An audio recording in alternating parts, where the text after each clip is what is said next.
Hello, friends, and welcome back for our read out loud of Separate is Never Equal. In our last video, we left off with the scene in the courtroom where Mr. Kent from one of the superintendents from Orange County was speaking about basically how he believes that the schools need to be segregated because he believes that Mexican students are inferior.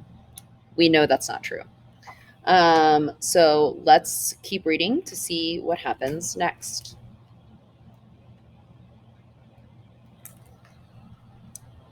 On the second day, Mr. Marcus called to the stand a 14-year-old student from the Mexican school in El Modena. Her name was Carol Torres. She spoke perfect English. It was clear that she had not been sent to the Mexican school because she had problems speaking the language, as the defense lawyers claimed. Mr. and Mrs. Mendez were questioned on the third and fourth day, and so was Mr. Harris, the superintendent of the Westminster School. Sylvia was not called to the stand, but she was ready to testify if they asked her to. She tried looking her very best every morning and practiced what she would answer. On the fifth and final day of the hearing, Mr. Marcus called to the stand two education specialists to explain why it is bad to segregate children into different schools. Segregation tends to give an aura of inferiority.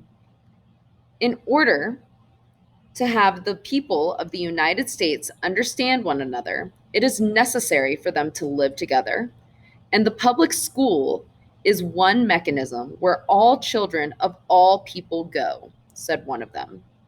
The judge nodded his head. He seemed to agree with this. I think that's a powerful point that the education specialist brought to the trial, basically saying that, different isn't a bad thing, and that just because we may have different color skin or speak different languages or our ancestors come from different areas of the world, it's actually a good thing, and we can learn from each other when we spend time together.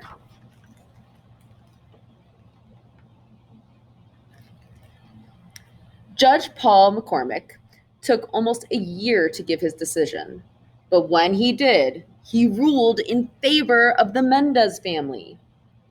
In his ruling, he said that public education must be open to all children by unified association, regardless of lineage.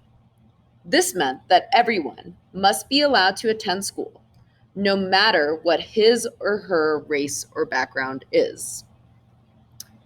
The Mendez victory made newspaper headlines. Sylvia's family was ecstatic, but they did not have much time to celebrate because the school board appealed the case. That is, it asked for another trial. Sylvia and her family had to go to the state court in San Francisco to argue the case again. So, there was a short-lived victory, right? The Judge McCormick ruled in favor of the Mendez family and the case that they brought to trial.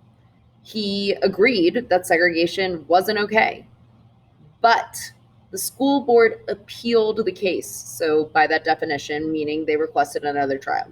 The reason that they did that is because they don't agree that segregation isn't okay. It makes me wonder why. And I want you to think about that a little bit. We're going to stop there and we will pick up where we left off in our next video.